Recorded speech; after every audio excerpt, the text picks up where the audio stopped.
Okay, this reads Chris Brown, the night that changed his career forever.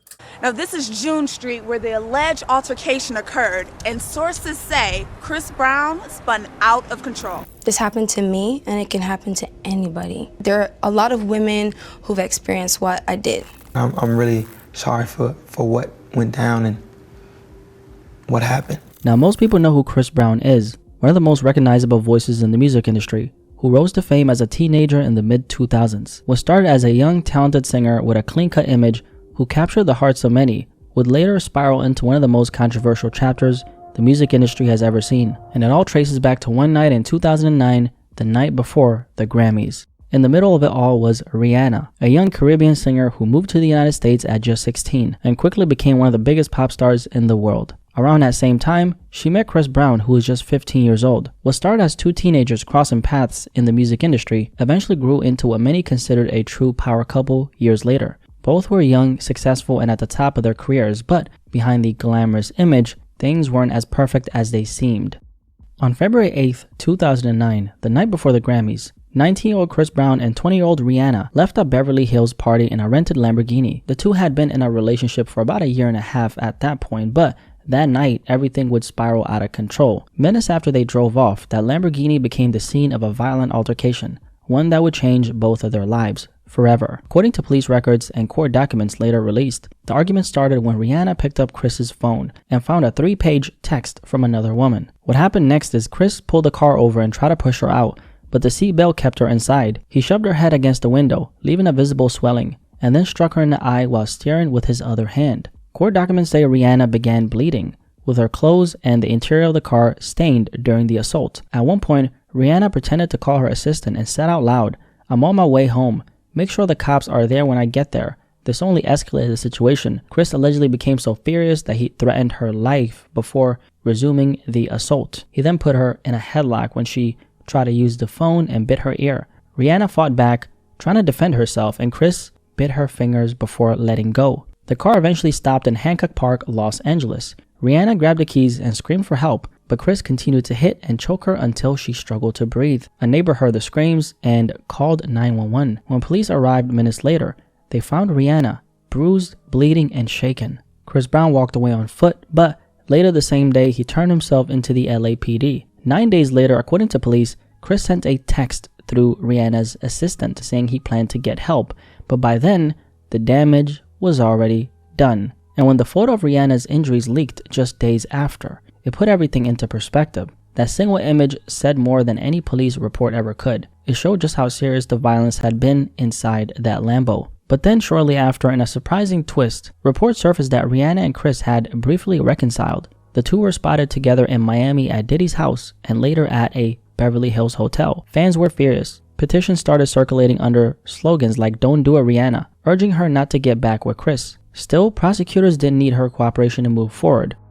On March 5th, 2009, Chris was charged with 2 felonies, felony assault and a felony count of making criminal threats. In the weeks that followed, the case dominated headlines as the world waited to see how it would all unfold, and speculation grew about whether Rihanna would be forced to testify. Then 3 months later, on June 22nd, 2009, Chris Brown pled guilty to felony assault in a last-minute plea deal. By admitting guilt, he avoided a full trial and the possibility of Rihanna having to take the stand and relive the details in front of the whole world. The deal meant no jail time, but it came with strict conditions: 5 years probation, a year-long domestic violence prevention program, and 6 months of community labor. The second felony charge, making criminal threats, was dropped as part of the plea deal. He was also ordered not to have any communication with Rihanna for the next 5 years, which included phone calls and email contact. He wasn't able to come within 100 yards of her, or within 10 yards if they were at the same event. 2 months later, on August 25th, 2009, Chris was officially sentenced under the terms of the plea deal. 5 years probation and 6 months community labor for Chris Brown for his beating of Rihanna.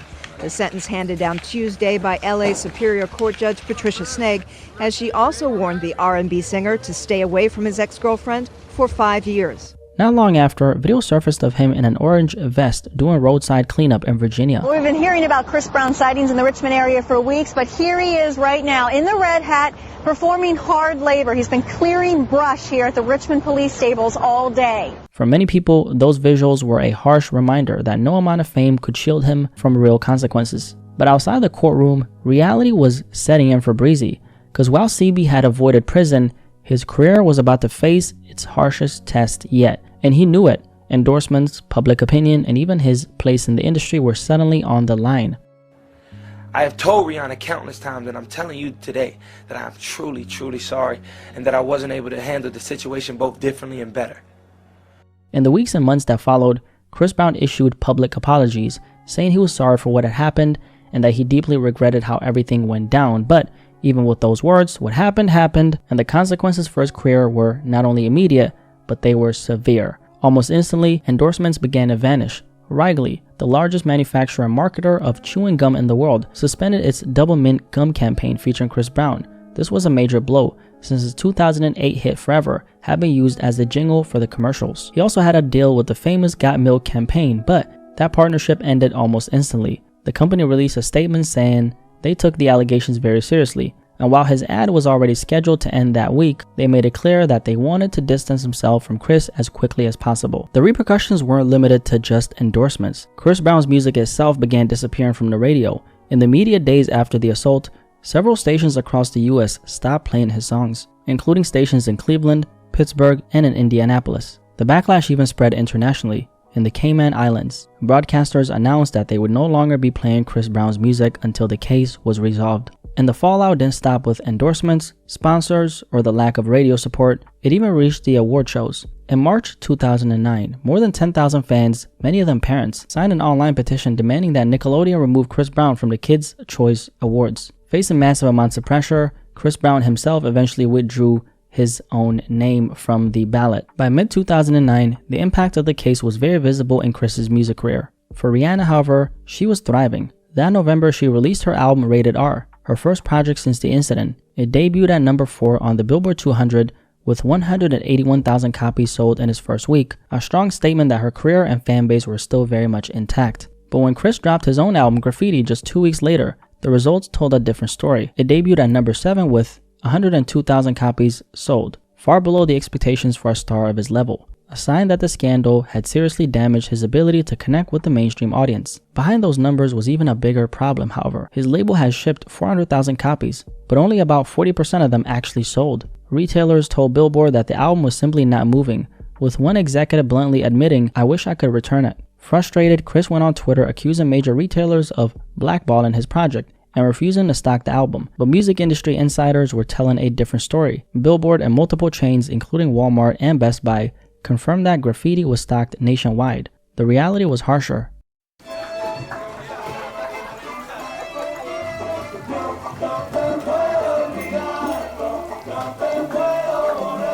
The album was available everywhere, but fans just weren't buying it. Around the same time, Rihanna also broke her silence in an interview with Diane Sawyer. She admitted that she was embarrassed to have fallen in love with someone who had hurt her like that, and said reconciling with Chris shortly after the situation only added to that embarrassment. Why be ashamed?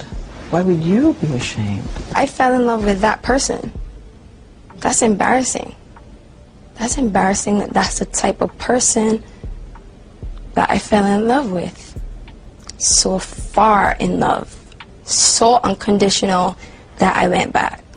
More importantly, she explained that staying in that relationship would send the wrong message to millions of young girls who looked up to her. Her words made it clear that she was choosing strength and moving forward. Now, while Rihanna was on her journey of healing and publicly finding her strength, Chris was facing the steepest decline of his career. His once wholesome image was gone, and in the eyes of many, he was the face of one of the biggest scandals in music history. After the fallout, Chris began trying to repair his image and rebuild what he had lost. He went back into the studio, released new singles, and slowly worked his way back onto the charts. By 2011, it looked like the comeback was real. His album, Fame, Forgive All My Enemies, debuted at number 1 on the Billboard 200 and even earned him a Grammy for Best R&B Album, a big victory for someone the world thought was finished. But even during his recovery period, Chris's personal issues were impossible to ignore. His temper and outbursts often overshadowed his music, and a famous example came in March 2011 on Good Morning America when he crashed out after an interview. It's the interview that set off a firestorm. Recently, the restraining order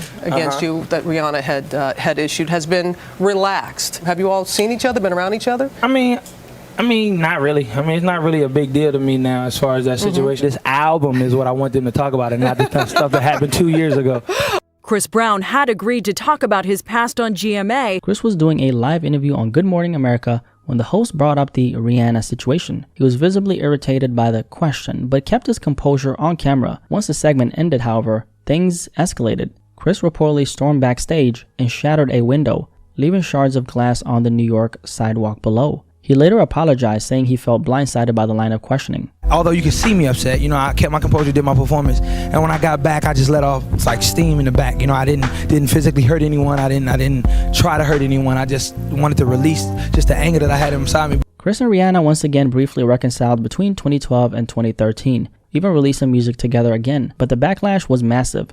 Fans, activists, people around her, and media voices all questioned Rihanna's decision. A lot of people felt like her getting back with Chris sent a conflicting message, and it sparked one of the loudest debates of her career at the time. Meanwhile, Chris kept making headlines for his behavior, and in 2012, he was caught up in a nightclub brawl in New York with Drake's entourage, reportedly sparked by tensions over Rihanna, since both of them had dated her. Then in early 2013, he was allegedly involved in yet another altercation, this time with Frank Ocean outside a Los Angeles recording studio. By October 2013, the spiral hit another low point. Chris was arrested in Washington, D.C. for allegedly punching a man outside the W Hotel. Because he was still on probation from the Rihanna case, this arrest put him at serious risk of real prison time. Desperate to show he was trying to change, Chris checked himself into rehab the very next day, but even there, his behavior was erratic, and shortly after, Chris got kicked out of the rehab facility after throwing a rock through his mother's car window after a joint counseling session. The following year, in March 2014, things only got worse. Chris was kicked out of a Malibu rehab facility where he was receiving treatment for anger management, substance abuse, and even issues tied to bipolar disorder, and was immediately sent back to jail. Although he was released in June of that year, by then it was clear that Chris Brown's name had become forever tied to scandals and controversy. Years later, Chris himself reflected on that night in the 2017 documentary, Welcome to My Life. He admitted that the relationship between him and Rihanna had become toxic, with constant fights, and that during the 2009 incident, he felt like a monster. He described being in shock after hitting Rihanna, saying the moment would haunt him forever. And looking back at the photo of her injuries, he admitted, "That's not me. I hate it to this day." That's not me, bro. That's not me. Like, I hate it to this day. You know what I'm saying? That's gonna haunt me forever. I hated myself. Despite everything that's happened, Chris Brown is still here. He's still a powerhouse in the music industry, still thriving years after stepping into the game as a teenager. And although he's continued to succeed in music, those words made it clear. Chris knows that one night will always follow him forever. No matter how successful his career remains, it's undeniable that one night in 2009 changed the trajectory of everything for Chris Brown. At the end of the day, this story shows how one violent decision can change everything, not just for yourself, but for the people around you. If there's one thing to take away, it's this: never put your hands on your partner. Violence has no place in a relationship, and if things ever start heading in that direction, the best thing you can do is walk away before it goes any further. I did not know. I have never heard this story. I've never heard that case ever from him. I didn't even know that even took place, but obviously that happened so long ago, but we're all not perfect. That's all I can really say. We're not perfect.